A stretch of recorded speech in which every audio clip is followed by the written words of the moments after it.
성경에 많은 여인들이 나옵니다. 그리고 그 여인들이 설교 본문에 많이 등장하기도 합니다.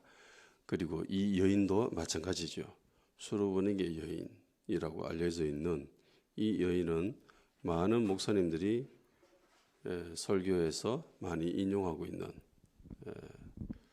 주제이죠. 이 여인은 헬라인이죠. 이방인입니다. 예수님이 두로 지방으로 갔다라고 이야기하고 있죠. 정확히 예수님 무엇 때문에 두로 지방에 갔는지는 성경에 기록하고 있지 않습니다.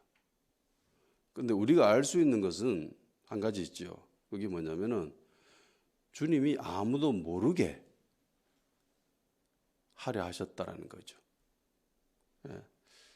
본인이 이 지방에 왔다라는 것을 비밀에 붙였으면 한다는 마음이 예수님한테 있었다라는 겁니다. 그리고 어떤 한 집에 들어가셨다고 합니다. 어떤 한 집에 들어갔는데 아무도 모르길 원하셨어요. 어떤 마음이었을까요? 무슨 목적으로 그렇게 하셨을까요? 분명한 것은 사역하러 가신 건 아니죠. 사역하러 간 것은 아닙니다. 그러니까 한 집에 예수님이 들어가셨고 사람들이 모르기를 원하셨다라는 것은 아마도 예수님이 거기서 휴식을 하려 하시지 않았을까라고 많은 사람들이 추측을 합니다. 그런데 예수님이 그곳에 아무도 모르길 원하셨는데 예수님의 소망이 이루어졌습니까? 아니면 이루어지지 않았나요? 예수님의 기도는 철저하게 망가뜨려졌죠. 왜냐하면 그 동네까지 소문이 이미 퍼져 있었기 때문입니다. 그리고 한 여인이 예수님한테 찾아와죠. 찾아와가지고 예수님, 귀신 들려있는 제 딸을 좀 고쳐주시오라고 이야기를 합니다. 그러면서 예수님의 원래 가지고 계셨던 계획, 좀 쉬려고 했었던 것은 처참하게 깨버려지죠. 이 여인을 수르보니게 여인이라고 이야기합니다. 보니게라고 하는 것은 페니키아를 뜻합니다. 수르라고 하는 것은 시리아를 뜻해요. 그러니까 시리아 지역에 사는 페니키아인인 거죠. 페니키아는 두 지역에서 중심 세력을 이루고 있습니다. 한쪽은 시리아에 있고요. 한쪽은 북아프리카에 있습니다. 북아프리카 카르타고라고 하는 곳, 거기가 이 페니키아인들의 상업 중심지였습니다. 그리고 시리아 지역에는 두로와 시돈이 이들의 상업 중심지였습니다. 우리가 잘 아는 영어 알파벳을 최초로 사용한 민족이 바로 이 페니키아인이죠. 상업이 굉장히 발달하고 배 만드는 데 탁월했던 능력을 가지고 있었던 사람들입니다. 그러니까 이 사람들은 그러니까 지중해 상권을 장악하고 있는 거예요. 지중해 상권을 장악하고 있기 때문에 얘네들은 돈이 아주 많죠. 부자입니다.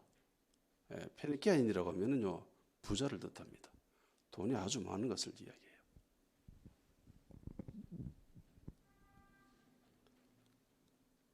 그리고 이들이 이를 헬라인이라고 이야기하고 있죠. 그러니까 문화적으로는 헬라 문명에 속해 있는 그런 사람입니다. 헬라 문화는 당시의 최고 문화입니다. 당시 유대를 장악하고 있는 곳은 로마지요. 로마 제국이 유대를 지배하고 있습니다. 통치하고 있습니다. 그런데 로마를 장악하고 있는 것은 로마 문화가 아니라 헬라 문화입니다. 로마인들은 라틴어를 사용하죠. 지금은 사용하지 않는 라틴어를 사용했던 것이 로마인입니다. 최초의 성경 이야기하는 불가타가 라틴어로 기록한 성경책이죠. 근데 로마 귀족들은요, 자기 자녀들에게 꼭 헬라 교사를 종으로 데리고 와서 그 개인 교사를 자녀들에게 맡겼습니다. 그러니까 자녀들에게는 헬라 언어를 가르치고 헬라 문화를 가르치고 헬라 문학을 가르쳤습니다. 이게 로마 고위층이 가지고 있었던 풍조였어요. 그러니까 로마인들 스스로 자기네들 문화는 헬라 문화에 비해서 하등하다고 생각했습니다. 헬라 문화가 고급이고 자기 문화는 헬라 문화보다는 약간 못하다라고 하는 인식이 로마인 스스로 가지고 있었어요. 그러니까 헬라 문화라 헬라인이다 라고 하는 것은 곧 문명인을 뜻하고요. 오죽에 쓰면 이런 말들도 있어요. 알렉산더가 전쟁을 일으켜 가지고 나라를 정복하잖아요. 그 전쟁을 일으킨 원인 중에 하나가 헬라 문화를 전파하기 위해서다라고 이야기하는 사람들도 있습니다. 그 예로 알렉산더는 지배한 곳에 도시를 건설하죠. 알렉산드리아라고 하는 곳. 알렉산드리아라고 하는 도시를 정복지마다 건설했다고 합니다. 물론 지금은 이집트 북부 지역의 그 나일강 옆에 있는 알렉산드리아밖에 사람들이 기억하지 않지만은 원래는요 수십 개였습니다. 그 정도로 이 헬라인, 헬라 문화라고 하는 것은 우월감을 상징하는 거예요. 지식인을 상징하고 문명인을 상징하는 겁니다. 우리는 성경에 나와 있는 이야기를 통해서 해석하고 파악하려고 하죠. 당연합니다. 그리스도인이기 때문에 성경을 중심으로 성경이 나와 있는 이야기를 토대로 그 당시의 것들을 해석하려고 하는 경향성이 있습니다. 그런데요, 사실적이고 입체적으로 알기 위해서는 성경만 봐서는 정확하게 알 수 없어요. 왜냐하면 성경에는 유대인들이 이방인들을 향하여서, 이방인이라고 하면 헬라인을 포함하죠. 주로 헬라인이죠. 이방인을 향해서 뭐라고 합니까? 사람 취급해줘요? 사람 취급 안 하죠. 같이 밥도 안 먹고, 그죠? 이방인을 개 취급합니다. 같이 밥도 먹지 않고, 같이 어울리지도 않고, 말도 잘 안 섞죠. 그래서 사마리아 여인이 묻잖아요. 예수님, 당신은 유대인이고 나는 사마리아 여인인데, 그것도 여자인데 왜 당신이 나한테 말 겁니까? 라고 사마리아의 우물가에 있었던 그 사마리아 여인이 예수님한테 그런 말을 했다는 것은 유대인들은 다른 이방인들과 말을 섞었다는 거예요. 섞지 않았다는 거예요. 섞지 않았다는 겁니다. 그러니까 자기들만이 굉장히 우월감에 빠져 있었다는 겁니다. 만일에 성경만 봤다면은 전체적으로 봤을 때 그 당시에 유대인들이 최고고 헬라인들은 하등하구나, 이방인들은 하등한 족속이구나, 그렇게 생각하기가 쉽습니다. 근데 실상은요, 정반대죠. 실상은 정반대입니다. 이거는 유대인들이 가지고 있었던 관점일 뿐이에요. 그러면 헬라인들은 어떤 관점을 가지고 있을까요? 헬라인들은 자기들 민족과 유대 민족을 바라보면서 유대 민족이 우리보다 우월하다고 생각했을까요? 아니면 유대인들이 자기들보다 하등하고 비천하다고 생각했을까요? 지배계층이 헬라인이잖아요, 지금. 로마인과 헬라인 관점에서 이 유대인들은요, 골칫덩어리입니다. 실제로 역사적으로 기록되어 있어요. 골칫덩어리라고, 유대인들은. 이거 말도 안 통하고요. 말하려도 말도 안 붙게끔 막 그렇게 외면해버리고 같이 식사도 안 하고. 헬라인들과 로마인들 관점에서 봤을 때 이 유대인들이 얼마나 골 때리겠어요. 자기들 것만 죽으라고 맞다라고 이야기하고 다른 사람들 말은 전혀 듣지도 않고 어울리지도 않고 상종도 하지 않고 심심한 반란 일으키고 이게 골칫덩어리인 거예요. 골칫덩어리. 오죽했으면 로마가 돌 하나에 돌도 안 남기고 싹 멸망시켜버리고 유대인들은 아예 예루살렘에 못 살도록 다 쫓아보내버리잖아요. 그만큼 이 유대인들은 로마인과 헬라인 관점에서는 골칫덩어리였습니다. 실상이 그래요. 헬라 문화에 잘 동조되지 않고 대부분 나라의 민족들은 다 헬라 문화에 동조되고 그렇게 융화되었는데 얘네들은 아니었죠. 물론 그럼에도 불구하고요. 유대인 고위층에서는 헬라 문화가 유행이었습니다. 성경만 봐서는 이걸 알 수 없지만은 당시 기록들을 보면 로마의 유대 귀족 계층에서는 헬라 문화가 유행이었습니다. 헤롯 대왕도 헬라를 따랐죠. 로마를 따랐습니다. 헤롯 왕도 로마에 구신거렸고 헬라 문화에 크게 동조됐던 것은 사실입니다. 도시를 건설하는 것만 봐도 그래요. 많은 곳에서 헬라 도시를 건설했습니다. 이 본문을 정확히 살펴보기 위해서는 이런 밑그림이 그려져 있어야 돼요. 이런 관점에서 이 본문을 보면은요 좀 달라 보입니다. 예수님은 이곳에 사역하러 오신 것이 아니죠. 많은 학자들은 쉬러 오셨다, 휴식을 취하러 오셨다, 뭐 재정비하기 위해 오셨다라고 그렇게 알고 해석을 합니다. 쉬기 위해서 오셨는데 이 상태에서 이 여인이 찾아왔습니다. 불청객이죠. 원치 않는 손님입니다. 이 여인은 자기 딸이 귀신 걸려 있다고 예수님한테 좀 쫓아보내 주십시오라고 부탁하러 왔습니다. 목숨 달린 일은 아니에요. 그렇게 뭐 비중이 있거나 진짜 뭐 회당장 딸 야이로 딸처럼 그렇게 목숨이 경각에 달린 그런 위급한 상황은 아니잖아요. 그냥 귀신 걸려 있을 뿐이에요.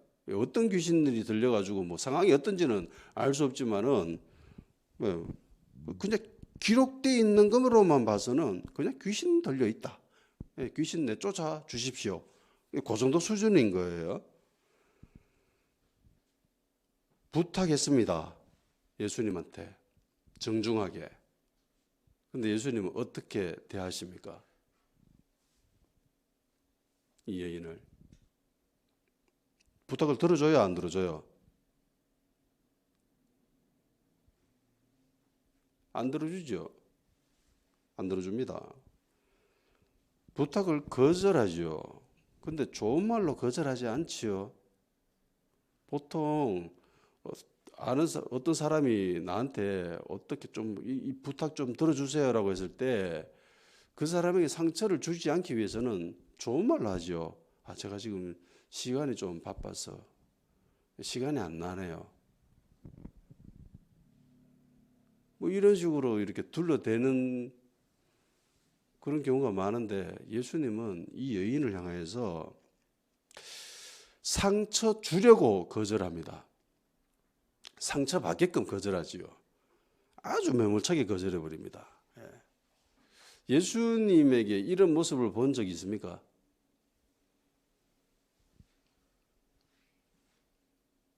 예수님 좀 고쳐주십시오라고 찾아왔는데 그게 난 네 안 고쳐줘 이렇게 이야기했던 적 있어요?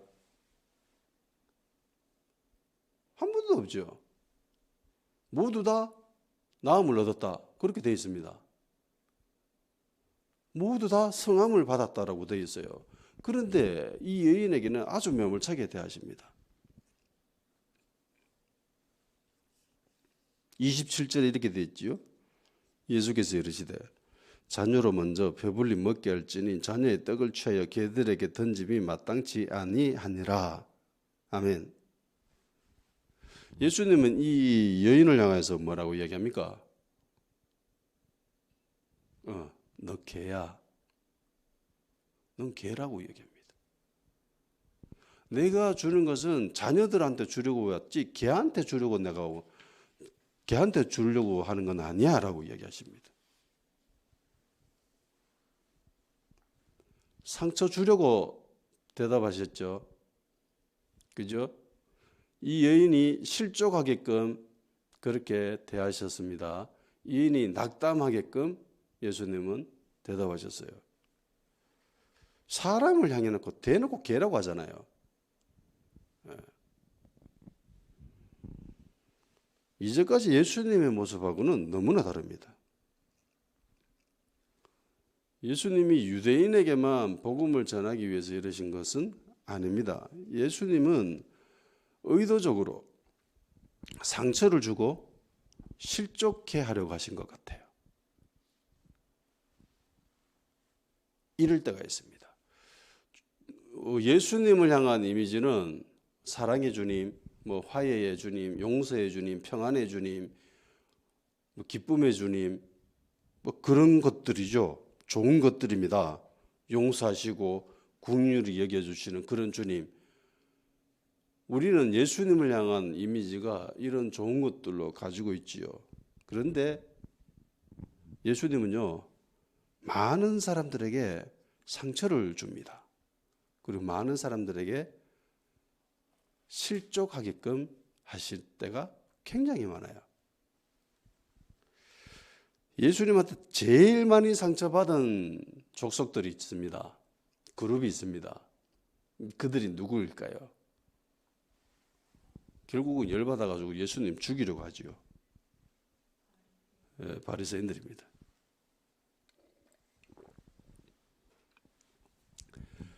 바리새인들 만나는 족족 상처 주게끔 말하죠. 별말 안 했는데 왜 손 안 씻고 밥 먹습니까? 라고 그냥 질문 이거 하나 있는데 그러다가 왜 시간은 자다 해서 오만 안 좋은 소리 다 해버립니다. 바리새인이 초대해가지고 밥 먹으러 가가지고 밥 먹는 자리에서 초대한 그 사람한테 가가지고 정말 안 좋은 소리 쓴소리 다 해버립니다. 그러니까 예수님 보면은 바리새인들 상처받을 수밖에 없어요. 하는 말이 내 곁에도 내가 만약에 바리새인이었으면 상처받았을 것 같아요.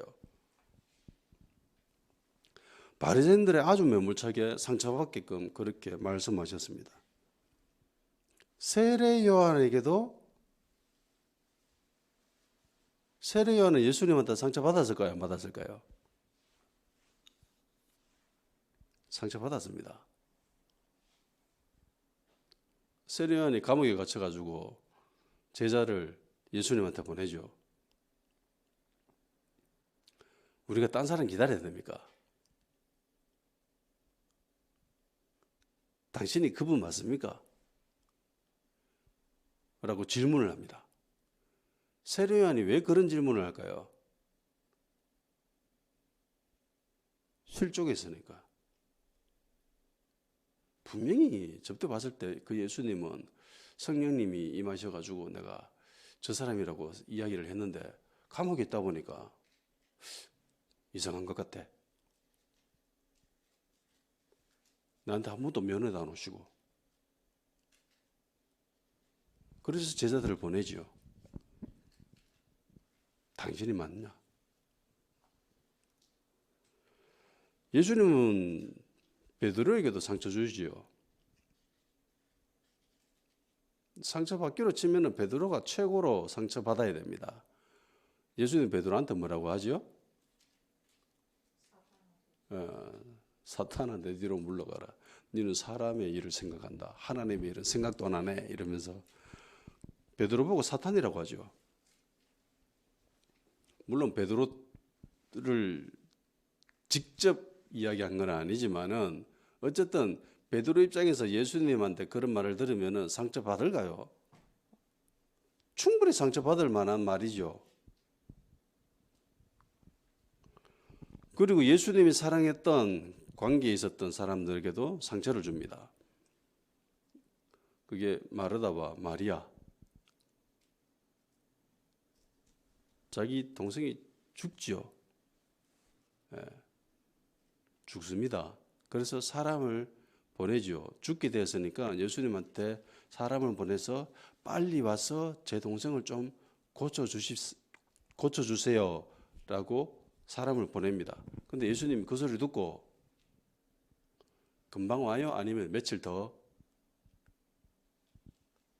시간을 끕니까? 요한복음 11장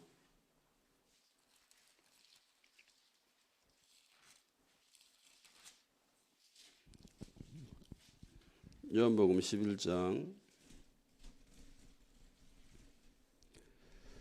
1절에서 3절까지 읽어봅시다. 어떤 병자가 있으니 이는 마리아와 그 자매 마르다의 마을 베다니에 사는 나사로라. 이 마리아는 향유를 주께 붓고 머리털을 주의 발을 닦던 자요 병든 나사로는 그의 오라비더라. 이에 그 누이들이 예수께 사람을 보내 이르되 주여 보시옵소서 사랑하시는 자가 병들었나이다 하니 쭉 내려와서 6절을 읽어봅시다. 시작. 나사로가 병들었다 함을 들으시고 그 계시던 곳에 이틀을 더 유하시고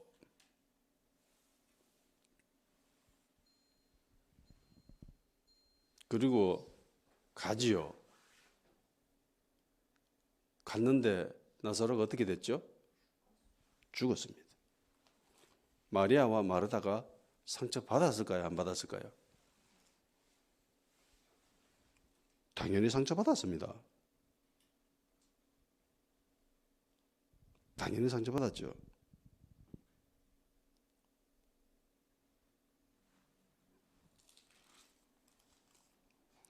(21절에) 마르다가 이렇게 합니다. 마르다가 예수께 여짜오되 주께서 여기 계셨더라면 내 오라버니가 죽지 아니하였겠나이다. 이 말이 무슨 말이에요? 좀 일찍 오시지. 왜 인자 옵니까? 일찍 왔으면 우리 오빠 살 수 있었는데 왜 인자 옵니까? 이 말인 거죠. 상처받은 거예요. 예수님 가족들도요, 예수님한테 상처받았습니다. 그리고 제자들도 예수님한테 상처받은 적이 많습니다. 왜 예수님은 상처를 주실까요? 왜 예수님은 실족하게끔 상황을 몰고 가실까요?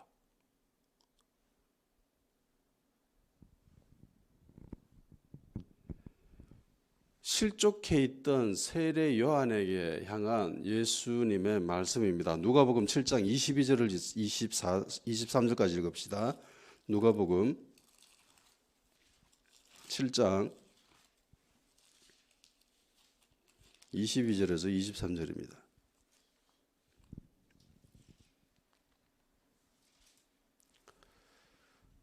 요한이 가가지고 제자들한테 우리가 당신 그 사람이 당신입니까? 아니면 우리가 다른 사람 기다려야 됩니까? 라고 물었을 때의 예수님의 대답입니다. 22절 읽읍시다. 시작. 예수께서 대답하여 이르시되 너희가 가서 보고 들은 것을 요한에게 알리되 맹인이 보며 못 걷는 사람이 걸으며 나병 환자가 깨끗함을 받으며 귀먹은 사람이 들으며 죽은 자가 살아나며 가난한 자에게 복음이 전파된다 하라. 누구든지 나로 말미암아 실족하지 아니하는 자는 복이 있도다 하시니라. 아멘.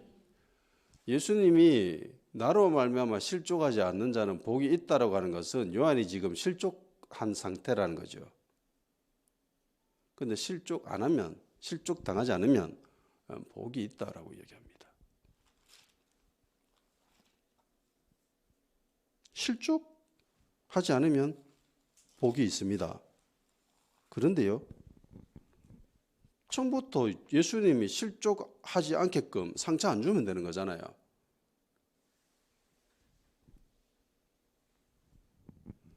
하나님으로부터 버림당한 것 같은 느낌, 혹은 하나님한테 상처받거나 예수님한테 상처받았을 때 충분히 낙담할 수 있고 충분히 실족할 수 있습니다.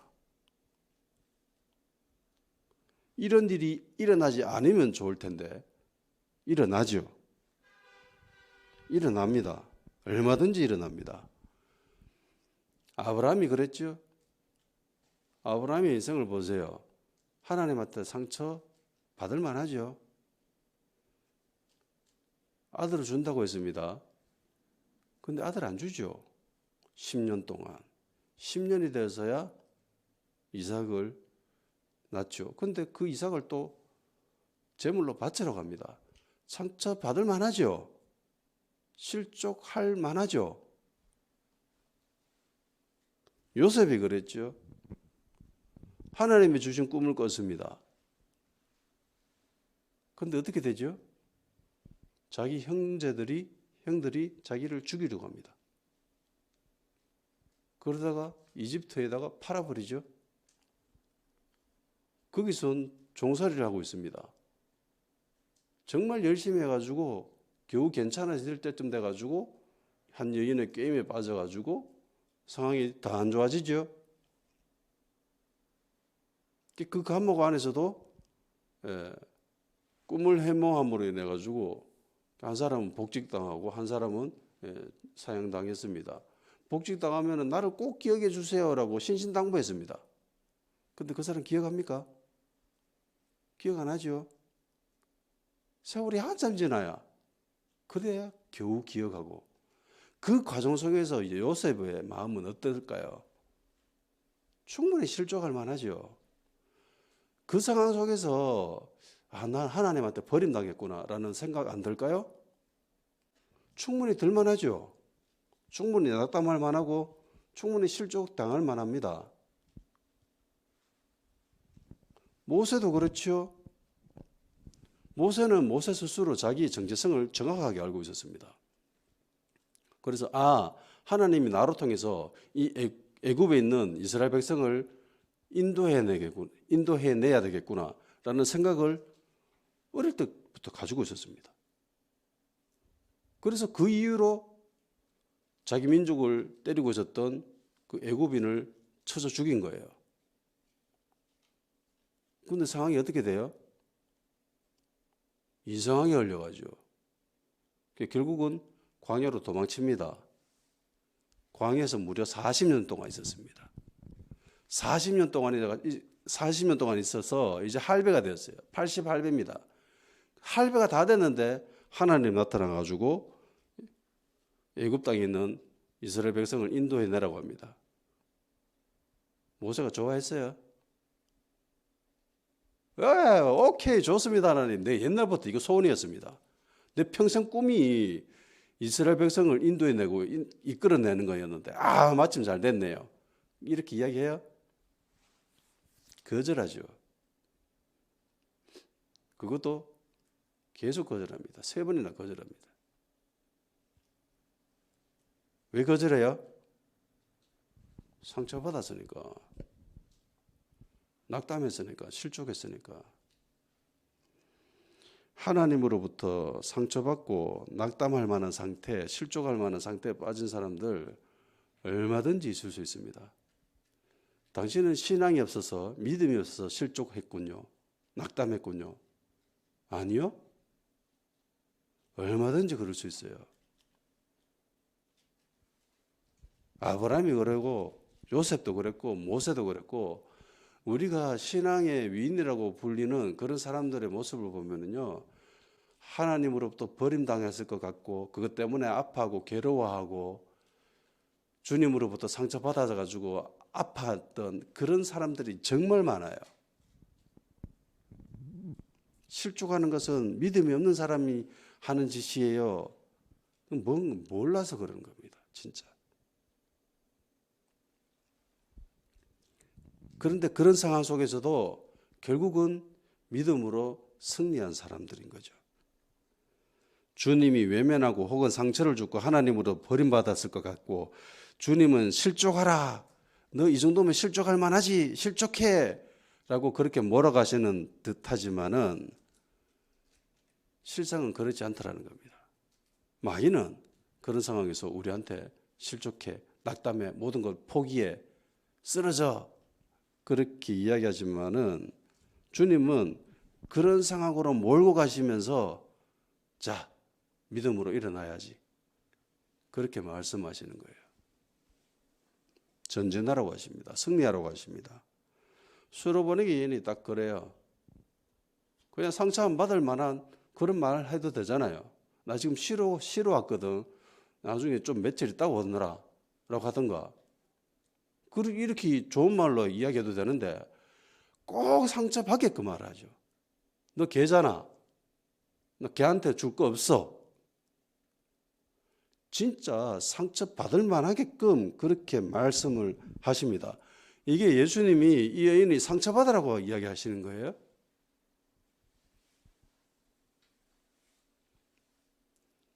예수님은 이 여인의 믿음을 보려고 하신 거예요. 어떻게 반응할까?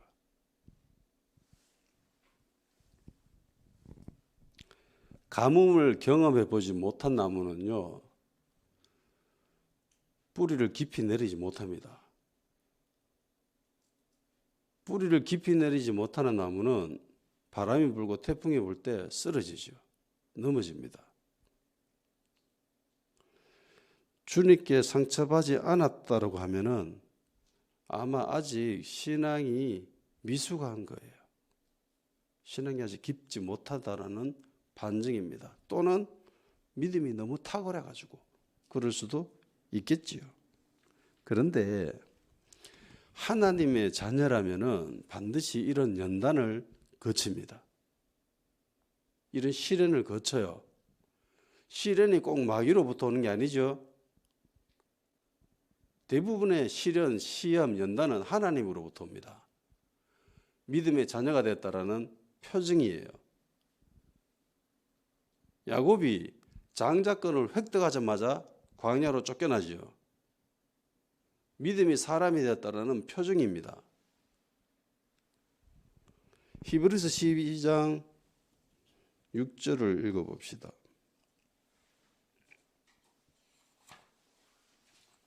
히브리서 12장 6절에서 11절까지를 읽어봅시다. 히브리서 12장 6절 시작. 주께서 그 사랑하시는 자를 징계하시고 그가 받아들이시는 아들마다 책찍질하심이라 하였으니 너희가 참음은 징계를 받기 위함이라. 하나님이 아들과 같이 너희를 대우하시나니 어찌 아버지가 징계하지 않는 아들이 있으리요. 징계는 다 받는 것이여늘 너희에게 없으면 사생자여 친아들이 아니니라. 또 우리 육신의 아버지가 우리를 징계하여도 공경하였거늘 하물며 모든 영의 아버지께 더욱 복종하여 살려 하지 않겠느냐. 그들은 잠시 자기의 뜻대로 우리를 징계하였거니와 오직 하나님은 우리의 유익을 위하여 그의 거룩하심에 참여하게 하시느니라. 무릇 징계가 당시에는 즐거워 보이지 않고 슬퍼 보이나 후에 그로 말미암아 연단 받은 자들은 의와 평강의 열매를 맺느니라. 아멘. 히브리서 기자는 더 심한 말을 합니다. 징계 없는 자는 하나님의 아들이래요? 아들이 아니래요? 하나님으로부터 징계받지 않고 시련받지 않고 채찍질 당하지 않는 자는 하나님의 아들이 아니다라고 합니다. 믿음의 사람이 아니다라는 거예요. 나는 예수님 믿고 한 번도 어려움이 없습니다. 축복만 있습니다. 그거 진짜 잘 살펴봐야 되는 거예요. 히브리서 기자의 말로 보면은 그건 자기가 하나님의 아들이 아니다라고 하는 거예요. 하나님의 아들이면 반드시 징계가 있답니다. 연단이 있답니다. 시련이 있답니다. 채찍질이 있대요. 한 번쯤은요, 반드시 이런 과정을 거쳐야 되는 거예요.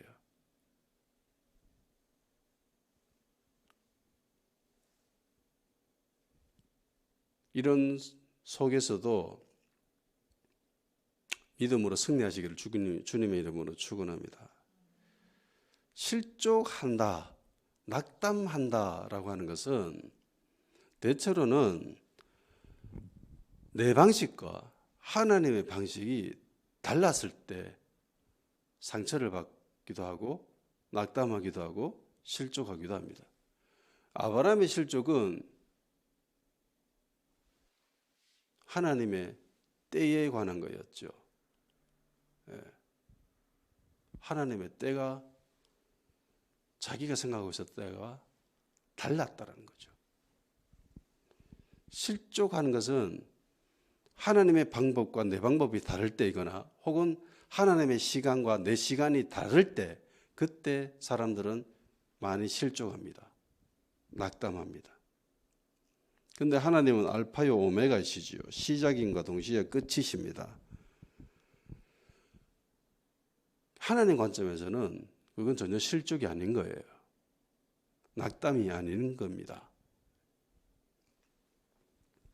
사람들이 실족하고 상처받고 낙담했다고 하는 것은 자아가 죽지 못했기 때문입니다. 자기가 살고 있으면 상처받죠. 자기가 살고 있으면 실족합니다. 자기가 살고 있으면 낙담합니다. 원망합니다. 십자가에 못 박혀 죽지 않는 자아가 있으면 그럴 수 있어요. 근데 이 수로보링의 여인은요, 살아있으나 자아가 없습니다. 개라고 하는데 뭐라고 합니까? 자존감 있습니까? 없습니까? 이 여인은 자존감이 없어요.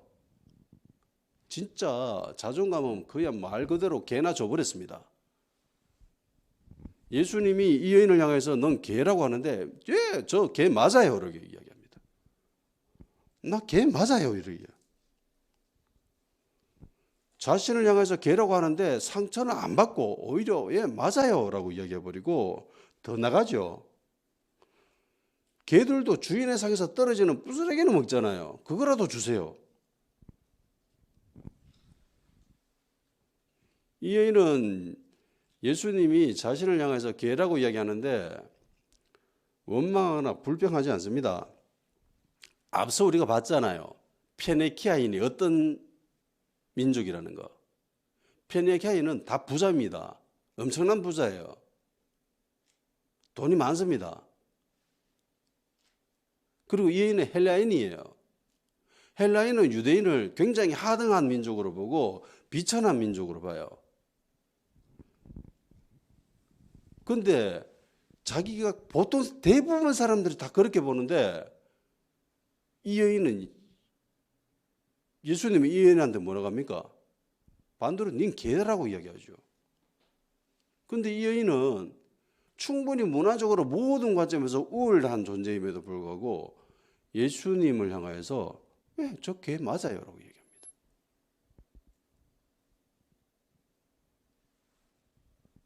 기분 나빠하지 않죠. 인정해버립니다. 얘는 이렇게 이야기할 수도 있어요. 지금 뭐라고 했어요? 지금 나보고 개라고 했어?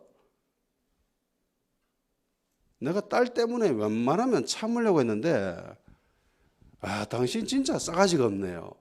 어떻게 사람한테 개라고 합니까? 그 말 취소하세요. 너무 어이가 없어가지고 말이 안 나오네. 당장 취소하세요. 보통 사람이면 이렇게 반응하지 않았을까요? 그런데 여인은 이런 말을 안 하죠. 오히려 믿음의 말을 합니다. 더 나아갑니다. 더 전진합니다. 개 맞습니다. 근데 개도 주인의 상에서 떨어지는 그 부스러기는 주잖아요. 그것도 먹잖아요. 그거라도 주세요. 이 여인이 이렇게 반응할 수 있었던 것은 딸 때문이죠. 사랑하는 딸 때문이었습니다. 딸이 아니었으면 아마 이 여인의 자존감은 살아있었을 겁니다. 그런데 딸 때문에 자존감을 죽여버렸습니다. 딸의 건강에 비해서는 자기 자존감 정도는 아무것도 아니었다는 거예요. 그러니까 사랑하면 낮아질 수 있습니다. 사랑하면 겸손해질 수 있습니다. 사랑하면 죽을 수도 있습니다. 여인의 삶 속에 주님이 들어오셨습니다. 얼마나 반가운 일이에요. 주님이 나의 삶에 찾아오셨을 때 보통 사람들은 기대를 합니다. 축복을 기대하고 희망을 기대하고 기쁨과 평안을 기대합니다. 그런데 막상 주님을 만났는데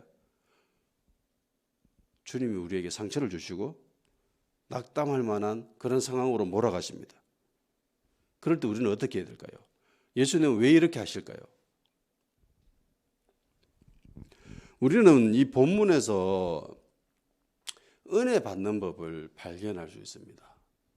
하나님으로부터 은혜 받으려면 어떻게 해야 되는가? 은혜 받으려면 첫째 겸손해야 됩니다. 낮아져야 돼요. 이 여인이 그랬죠. 주님 앞에 엎드립니다. 주님이 이 여인을 향해서 개라고 이야기하는데 자기를 개라고 인정해버리지요. 이게 은혜 받는 첫 번째 방법입니다. 베드로전서 5장 5절 젊은 자들아 이와 같이 장로들에게 순종하고 다 서로 겸손으로 허리를 동이라. 하나님은 교만한 자를 대적하시되 겸손한 자들에게는 은혜를 주시느니라. 아멘. 은혜 받기 위해서는 자존감을 버려야 됩니다. 낮은 자세에 하나님의 은혜가 깃듭니다. 이 여인은 굉장히 겸손했지요. 여인의 말이 겸손의 말입니다. 그리고 주님은 이 여인의 말을 듣고 이렇게 얘기하십니다. 이 말을 하였으니 돌아가라. 귀신이 네 딸에게서 나갔다. 하나님께 은혜 받기 위해서는 둘째, 전진해야 됩니다. 침노해야 됩니다. 공격해야 됩니다. 더 적극적으로 나가야 됩니다. 들이밀어야 돼요. 마태복음 11장 12절 세례 요한의 때부터 지금까지 천국은 침노를 당하나니 침노하는 자는 빼앗느니라. 아멘. 여인은 주님의 말씀을 반박하지 않습니다. 대들지도 않지요. 인정해버립니다. 인정하는 것에서 그치는 것도 아니지요. 더 나가죠. 들이밀잖아요. 공격합니다. 주님의 말에 믿음으로 공격을 해요. 덤벼들기로 한 거예요. 쟁취하기로 마음먹은 거예요. 주님으로부터 은혜 받는 자들은 하나같이 이렇게 덤벼드는 사람들이었습니다. 들이미는 사람들이었습니다. 혈루병 걸린 여인이 그랬죠. 들이밀잖아요. 덤벼듭니다. 주님의 것을 내가 반드시 내 손에 쥐고 말리라. 그런 공격성이 있었습니다. 그런 침노가 있었어요.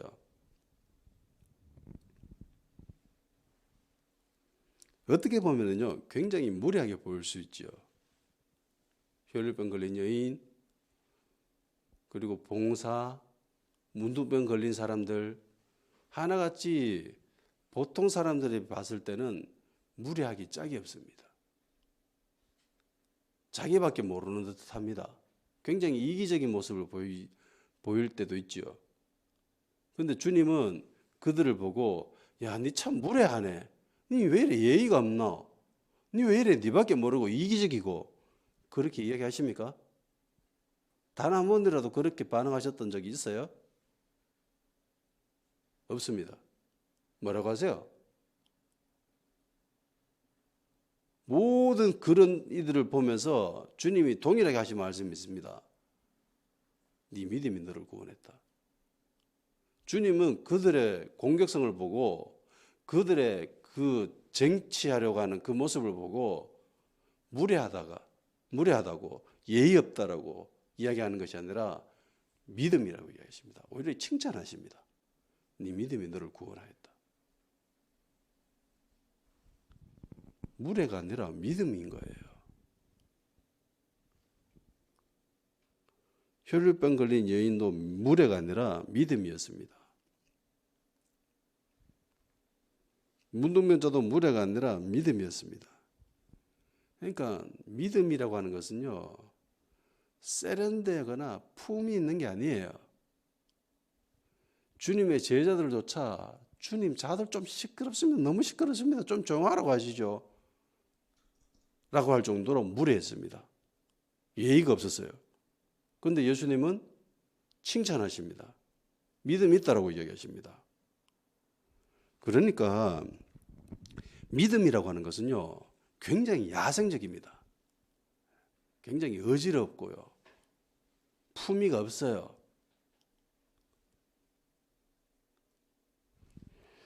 예전에 어떤 교회에서 수련회를 하면서 요즘 뭐 유튜브에 뭐 그런 영상들이 많으니까 성령이 임하셨을 때에 나타나는 현상들에 대해서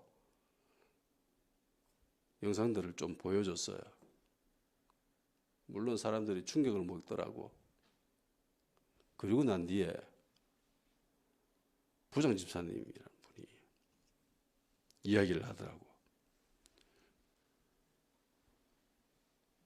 그때 전도사였는데, 근데 전도사님, 성령님이 임했는데 진짜 저렇게 무지사할까요?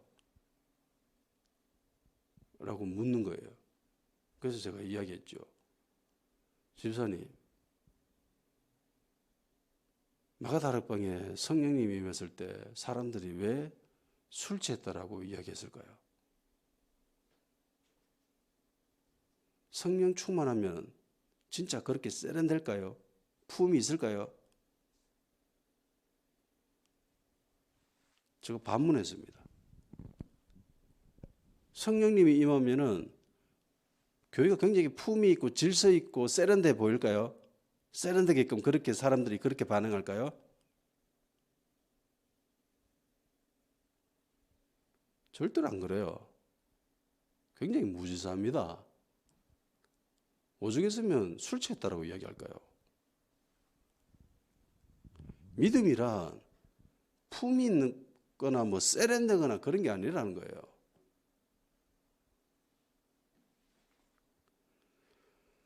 주님 때문에 혹은 하나님의 나라를 위해서 일을 할 때에 분명히 주님을 위해서 하고 하나님의 나라를 위해서 일을 하는데 왜 하나님으로 또 버림받은 것 같지?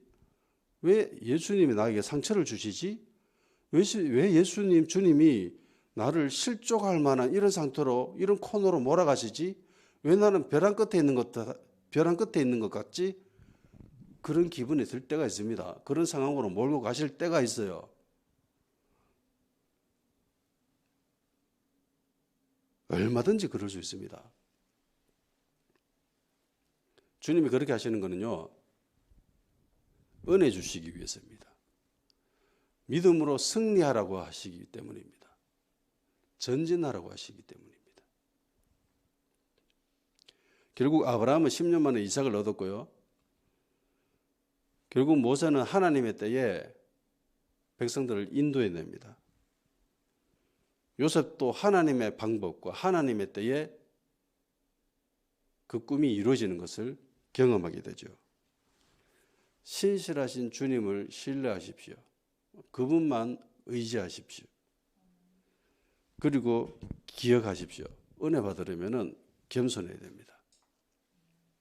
은혜 받으려면 믿음으로 들이밀어야 돼요. 침노해야 됩니다. 이 두 가지 성질은 굉장히 상반된 듯하게 보이죠. 겸손한 것과 공격하는 것. 그러니까 낮은 자세로 공격하십시오. 어울리지 않는 듯하지만 성령님께서 도와주시면 우리에게 얼마든지 이것들이 우리 안에 조화롭게 자리 잡을 수 있을 겁니다. 하나님 우리를 실족해 하려고 하실 때에 기억하십시오. 은혜 주시기 위한 주님의 방법이고 우리의 믿음을 키우기 위한 주님의 방법이십니다. 그때 우리는 낮아져야 되고 그때 우리는 더욱더 전진하는 겁니다. 다 같이 기도합시다. 겸손한 자 될 수 있도록 그리고 동시에 침노하는 자 될 수 있도록 그래서 주님께 많은 은혜를 받는 그런 교회, 그런 믿음의 사람 될 수 있게 그래서 실족하지 않고 오직 주님만 신뢰할 수 있는 우리가 되게 하여 주시옵소서라고 우리 다 같이 기도합시다.